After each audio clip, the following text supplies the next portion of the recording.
as a marketing director, like what kind of thoughts do you have for how business owners should be thinking about promotion, right? Because you're going through promotion now, timing, role description, how they're thinking about how you're building a team. Any advice for a small business owner who wants to take their small marketing team and maybe they have a standout player and turn it into something more? Yeah. I think first and foremost, you want to look at your team, and from there, like look at the skill sets that they have. What can you build on? What can you, where can you go with who you have? Especially if you're looking to do some sort of internal promotion, and I think that's where I've been able to succeed is our organization has taken our department, and I'll talk specifically about me, and has built upon my skills, given me an opportunity to develop more and to grow in different areas and given me a chance to kind of stretch myself. But they're really relying on what skills I bring to the table and not trying to get me to be something that I'm not, which is part of why as we make this transition, the position I hire is an area where I'm not as strong. And so looking at the strengths of your team and building upon those, I think are so important. And then within that is just a kind of a constant communication with them and just laying that out. That's something I've really benefited from through this transition. It was kind of told to me sort of informally when I got hired that this transition plan was going to be put into place. And over a few years, they were going to try and groom me for that role.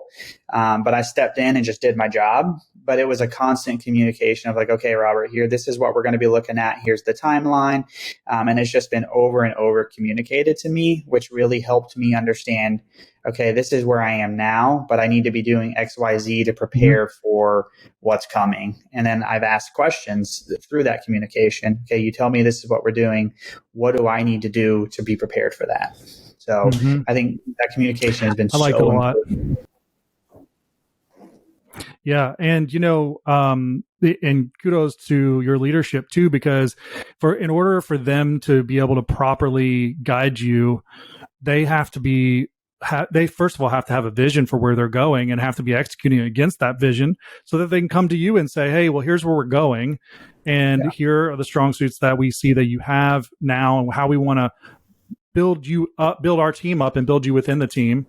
I've noticed a lot of times that, as companies are growing fast, they have to have people like yourself that are thinking like this on their team to push ideas to them, to remind them, hey, I need to know from you where we're headed if you're not communicating that to me, so that I can properly continue to train myself proactively, be resourcing, thinking ahead, building campaigns, those kind of things. So, and kudos to you, right? Because you've been doing that. And it takes both people coming together with both of those train of thoughts aligning.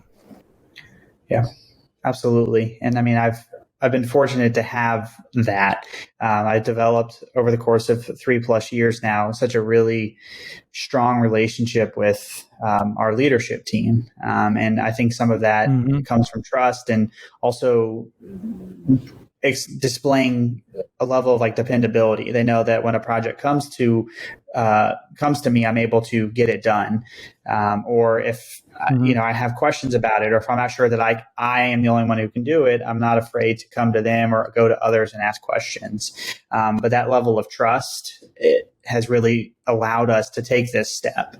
And I really don't think if it was absent, that I would be where I am right now. But that level of trust has carried us to this point.